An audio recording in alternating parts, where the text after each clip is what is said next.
everyone, it's Jack from Cultaholic.com, back again with another news video. Check out the news video from earlier on today to catch up with all of the prior headlines, but we have another exciting news video for you right now featuring lots and lots of big, interesting headlines. So without any further ado, let's get into them right now. First of all, an NXT Superstar looks set to move soon to the main roster. Next up, Alexa Bliss has talked pretty openly about her plans in the future to leave WWE. And finally, we take a look at a potentially crucial Survivor Series spoiler just a couple of days before the big pay-per-view itself. So yes, first of all, an NXT Superstar looks on the brink of being called up to either Raw or SmackDown, and it's none other than former NXT Women's Champion, Rhea Ripley. This comes courtesy of Dave Meltzer speaking on Wrestling Observer Radio, who says that apparently he's recently heard talk of Rhea Ripley moving to the main roster. And it would make sense, you know, if you watch this week's NXT, you'll have seen that Rhea Ripley was facing Io Shirai in the main event of this week's show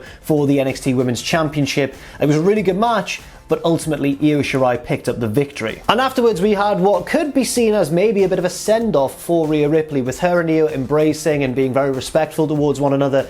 It kind of did seem like this could well be Rhea Ripley's last NXT match. Now, of course, I think for the most part, you can consider Rhea's NXT run a successful one. She was NXT Women's Champion. She was a very good champion. She beat Shayna Baszler for the belt, and Shayna had been built up so strongly. It made Rhea look really good.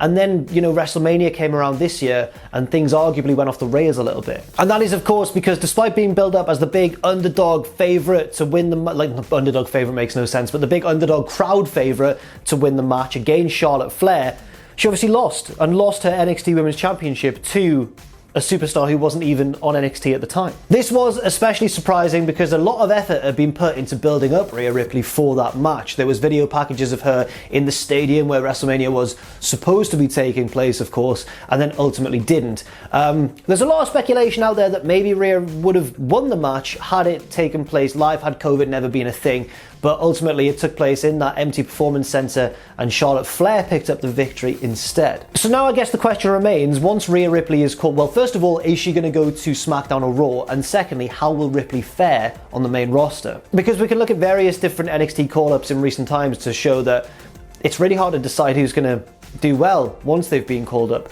Keith Lee looks in a decent position at the moment, but then you've got the likes of, you know, Ricochet, Aleister Black, who really have all the ability in the world, but you could argue that WWE have kind of dropped the ball since they moved up from NXT. And perhaps the biggest example of all, at least maybe in my mind, Shayna Baszler, somebody who was so dominant in NXT and was dominant for a short time after coming up to the main roster with that Elimination Chamber performance.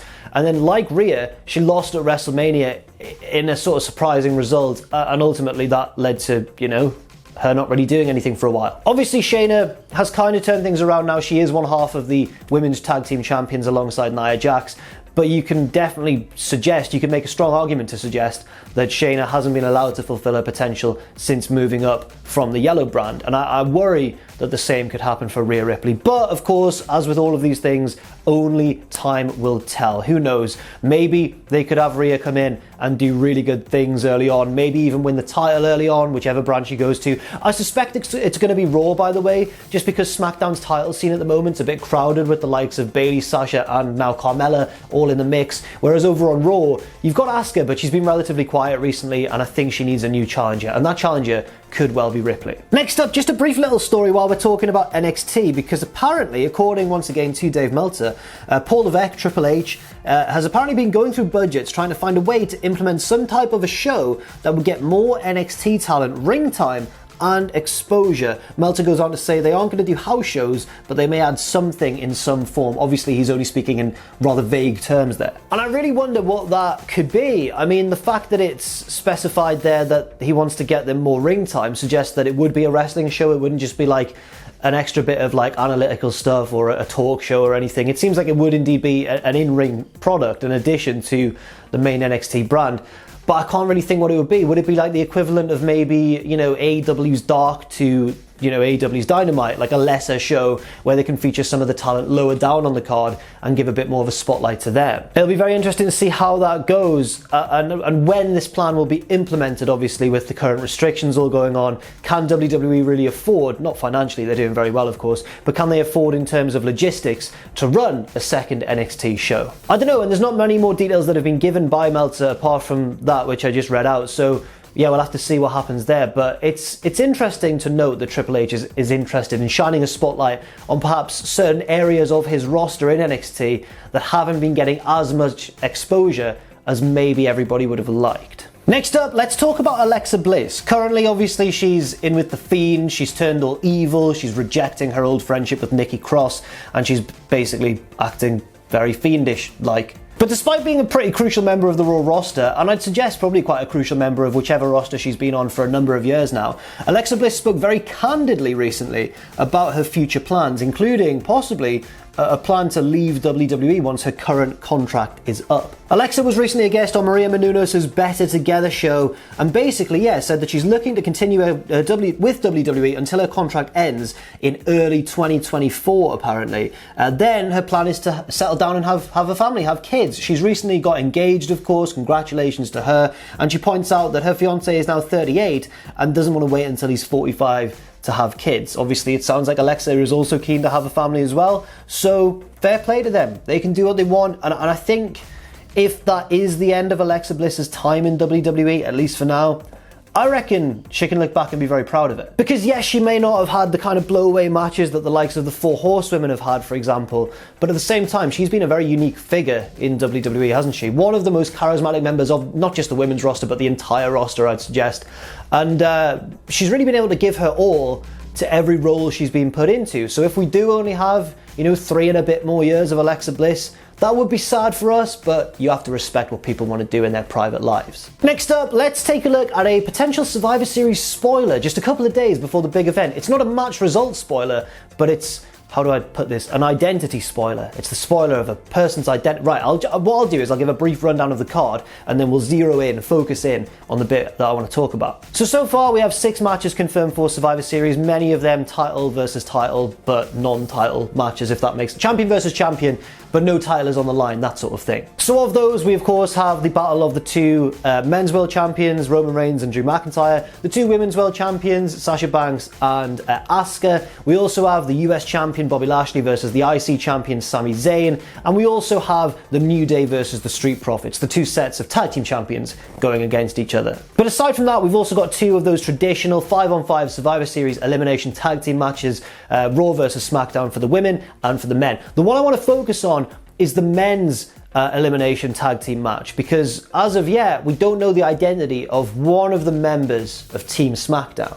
Now, of course, there's still an episode of SmackDown to come tonight, in fact, before the big Survivor Series pay-per-view, so it could be revealed tonight, it could be revealed on the show itself, but Fightful are reporting that apparently the identity of the man in question is set to be Big E. Yes, Fightful is saying that Big E is the man planned, and apparently this has been the plan for weeks now. It's not just a last-minute decision to join Kevin Owens, Seth Rollins, Jey Uso, and King Corbin as the final member of Team SmackDown. Fightful are also reporting that Big E as well was supposed to have a qualifying match last week to officially get him into the team, but that was cut from the show due to time constraints, apparently. As everybody's previously seen from various news sources, there was a script done on Friday night for SmackDown, but Vince changed it at the last moment, and that's why last week's show was apparently changed around and Big E's match was kind of shifted from it. There are also 2 members of the SmackDown women's team that are yet to be revealed. Presumably they'll be revealed tonight as well, or maybe at the pay-per-view itself. And also, of course, on the Raw women's team, there was a change as both Mandy Rose and Dana Brooke were pulled from the team due to injury, and inserted into the team were Lacey Evans and Peyton Royce. So intriguing stuff there for Big E, and for fans of Big E, of course, as well. There have been rumours of a big Big E push, possibly a Rumble win, maybe a WrestleMania match, maybe against Roman Reigns. Everybody's been theorising against this sort of thing, especially since Kofi and Xavier Woods went over to Raw, leaving Big E on his own as a single superstar once again. So I think maybe a strong showing for Big E at Survivor Series could be a big possibility, maybe even becoming the sole survivor, or maybe getting screwed by a member of his team and then going into a feud with them, taking him towards the Royal Rumble. I don't know, it's very interesting indeed, But I feel like regardless of whether Team SmackDown or the men's team wins or loses, you've got to figure that Big E is going to be a pretty crucial part of that. Currently, I believe he is one of the favourites as well to win the Royal Rumble in January. So, I mean, there's various different options that WWE can go with. Of course, only one of the men's world champions, I guess, is going to face the Royal Rumble winner. So that leaves the other brand open to just have its own organic storyline. So there's never any guarantee of who the Rumble winner is going to be.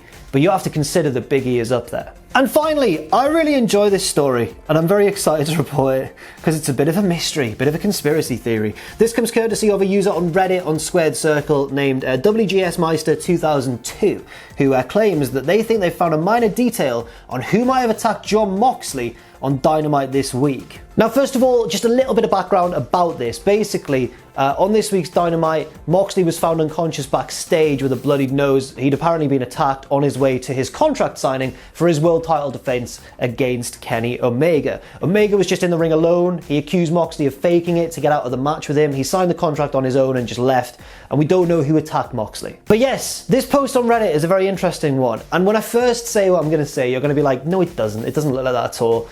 Wait until you see the images, which I'm assuming that Andrew, our lovely editor, will flash up on screen for us when I say it. Not yet, Andrew. That's because this Reddit user has said, look at this, right? The position of Moxley's legs are the same as the tarot card, the Hanged Man, right? And if you look now, look at that. That is uncanny. That is deliberate. Surely, right? Am I reading too much into this? Obviously, the reason that I think this is so interesting is because if it turns out to have been Hangman Page who attacked Moxley, that could signal the start of a decline, a heel turn even for Hangman. I mean, everybody's been theorizing that this could happen ever since he lost that #1 contenders tournament final to Kenny Omega. He might decline, he might start drinking more heavily, he might join the Dark Order. All sorts of theories are flying about. And if he were to jump Jon Moxley, that would certainly be an act that would surely turn Hangman Page heel. And then obviously and I'm not alone in this, I know a lot of people are thinking this, if Hangman were to turn heel, then I think what would happen is he'd go under like some kind of redemption arc where he'd like start to just descend further and further, he'd hit rock bottom at some point, and then hopefully turn face again, right some of the wrongs, and rise up to face whoever is the AEW World Champion at the time. My money will be on Kenny Omega, but your mileage may vary. But I think that's tremendously exciting, and I'm really enjoying this storyline in AEW. We'll have to keep a close eye on that. See if the tarot cards are right, and see where it goes. Thank you very much for watching this news video. I've been Jack from Cultaholic.com. Leave your thoughts on any of these stories in that comment section down below. I'm trying to zip up my jacket for a cool outro, and it got stuck. And it's stuck again. You know what, forget it. Stay safe out there, stay positive, and I'll see you very soon.